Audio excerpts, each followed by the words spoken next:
नमस्कार आप सभी के। आज हम एगो बेटी विवाह गीत लेके आयल बनी। बहुत ही दर्द भरा गीत बा, सुनी जा। अगर अच्छा लगे तो आप सब लाइक और शेयर जरूर कर देव जा। पूरा गीत जरूर सुनब जा। अम्मा की गोदिया दुलुमा होई जई है, ले जई है दुलरू दामाद हो। रोई रोई कहेले बेटी के पापा, रखी हा बेटी के तू संभाली हो। रोई रोई कहेले बेटी के पापा, रखी हा बेटी के तू संभाली हो। पढ़ली लिखली बेटी जवना अंगनवा, ओही रे अंगन आजू होता कन्यादानवा। पढ़ली लिखली बेटी जवना अंगनवा, ओही रे अंगन आजू होता कन्यादानवा।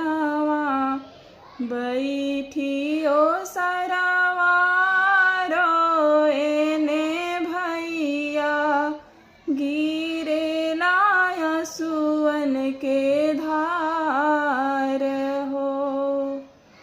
रोई रोई कहेले बेटी के पापा, रखी हा बेटी के तू संभाली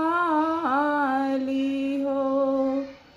रोई रोई कहेले बेटी के पापा, रखी हा बेटी के तू संभाली हो। छूटी गईले नैहर चलनी पिया के भवनवा, घरवा दुआर सब भइले सपनवा। छूटी गईले नैहर चलनी पिया के भवनवा, छूटी गईले घरवा भइले सपनवा। एगरे सेंदुरवा बदल देला दुनिया, मिलेला नया परिवार है।